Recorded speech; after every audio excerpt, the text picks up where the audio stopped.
Yo, what is up YouTube? Welcome back to another video, and in today's video, we will be going through a tier list of the expansions. Now the main reason I want to do this is because with me currently beating Shadowbringers just last stream, this upcoming stream today will be starting Endwalker. So I figured, why not look back on the journey and talk about where I'd rank these expansions on a tier list.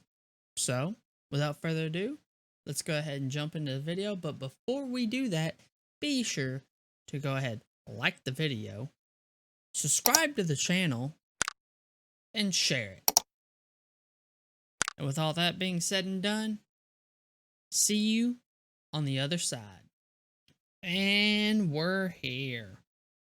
Okay, so the way this is going to work is pretty much, we're going to start from Realm Reborn and go from there. But actually, we're going to start from 14, the beginning, 1.0.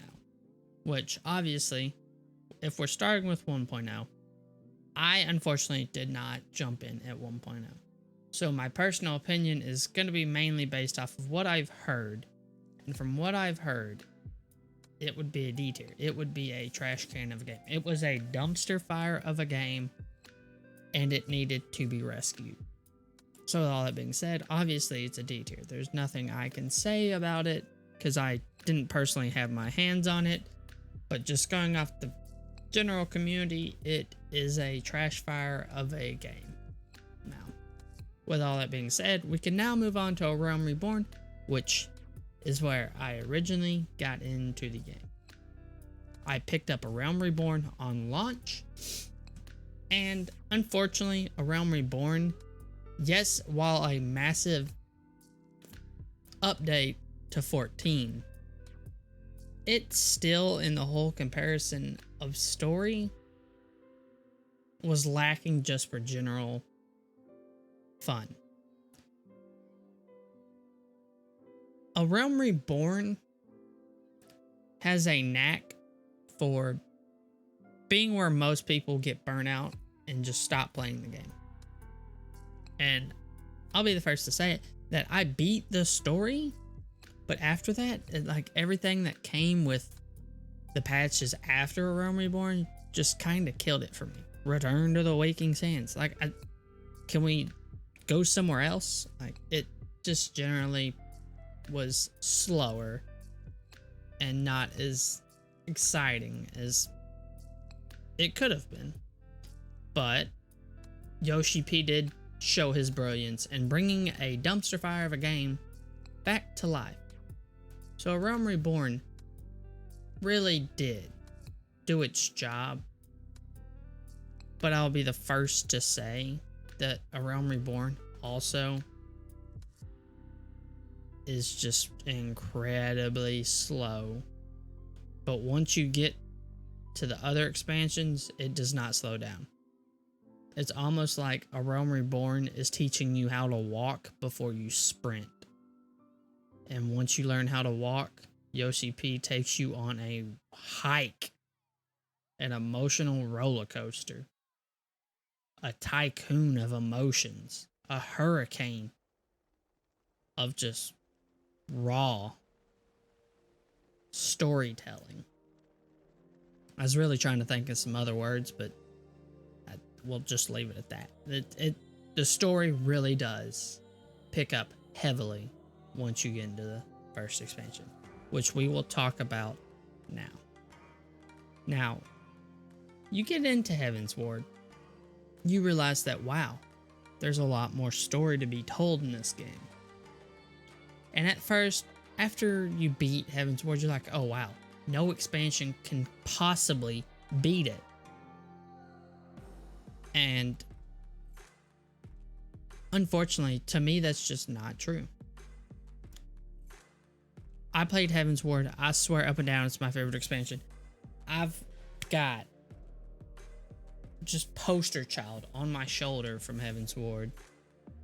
Like, I really did love Heavensward. I thought it was the best expansion. But if I had to realistically rate it, I'd put it in A tier. Honestly, I'd put it in A tier, A Realm Reborn a B tier, And I don't think there's a C tier. I really don't. Because I don't think 14 itself is a C tier. It's definitely a D tier. And I don't think Heaven's Ward deserves a B. I think it's an A.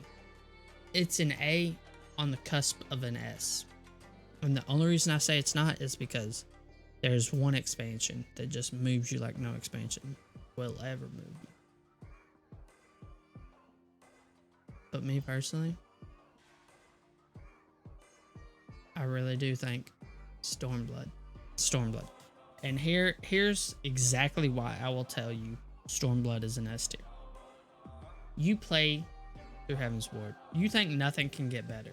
And you go through Stormblood and you're like, this is a good expansion, but it's not amazing.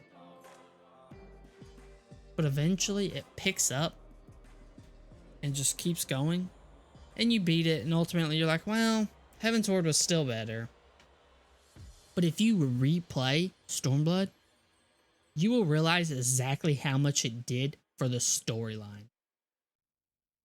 Stormblood is a major expansion for the storyline.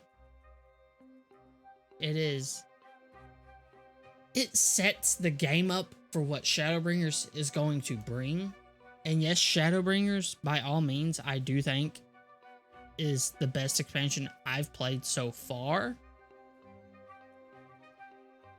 But Stormblood had to set up a lot and performed it to the T. I loved the Stormblood expansion. After playing it once and then replaying it through this character, it is amazing.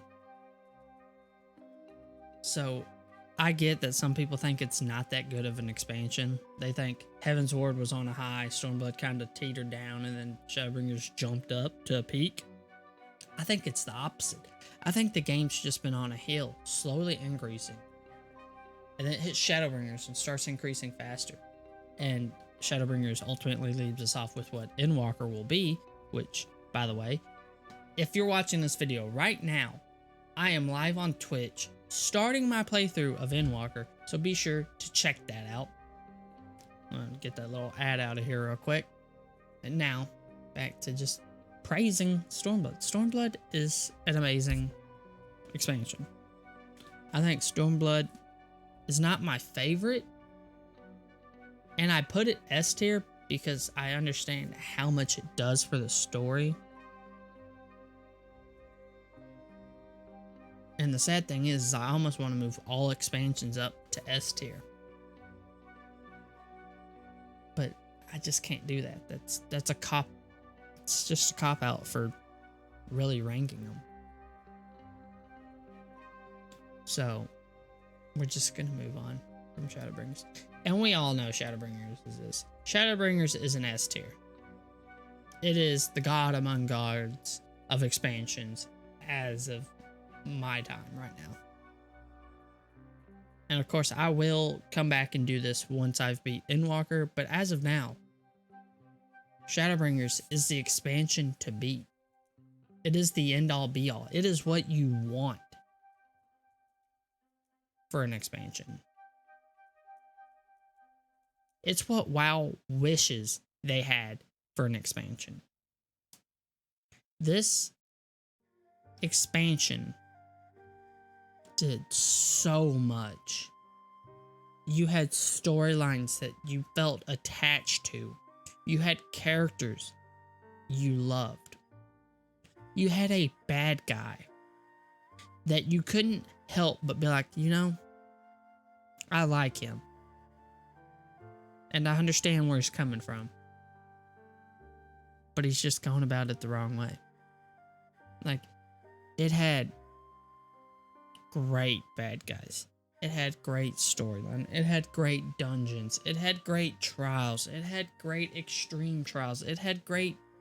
Like, it was just the expansion to be. It put Final Fantasy XIV out there. And to be fair, there's a lot of other things that has brought Final Fantasy XIV to being the god MMO it is now. albeit it does have its own problems, and I'm not here to be like, hey, these are the problems for Final Fantasy XIV. If you play the game, you know the problems.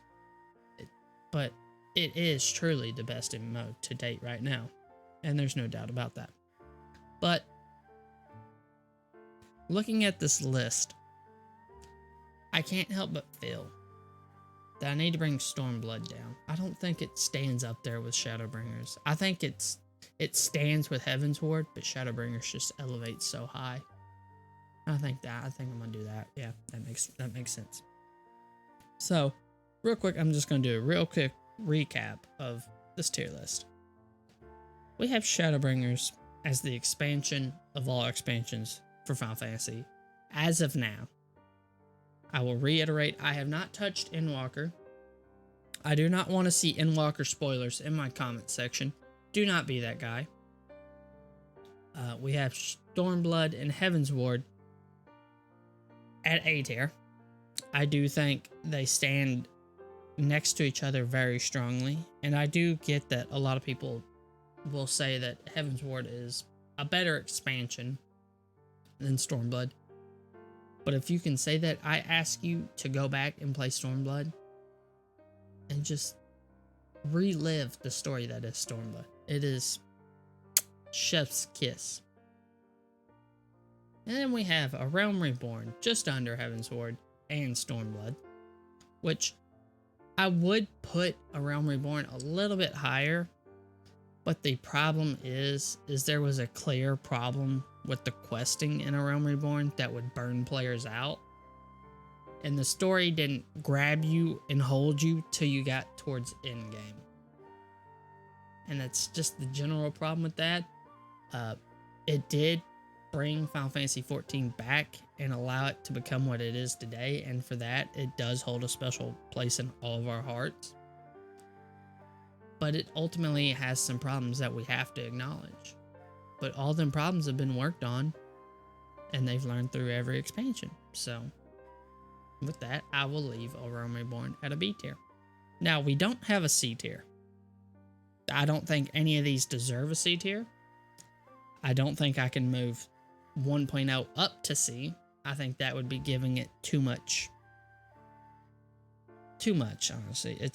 It had problems. It wasn't fun to play, from what I've heard. It didn't look too good, and like there was a cut that like you can look it up, and there is a general distaste for 1.0 Final Fantasy. Albeit I did not play it, I do not have personal experience with it, so I'm just going off of what I could gather around the internet, which is that it was a dumpster fire of a game. So that is why it is a D tier. But with all that being said, I'm gonna go ahead and get on out of here. This is my tier list. If you want to, you can go on here and make your own tier list expansion and let me know what you would rank these down below in the comment section.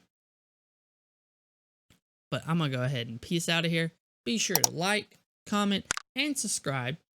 And be sure to check out my stream because we are starting Endwalker. And I guess that's all. Peace, keep it easy, and don't forget, have a happy New Year's. Bye, guys.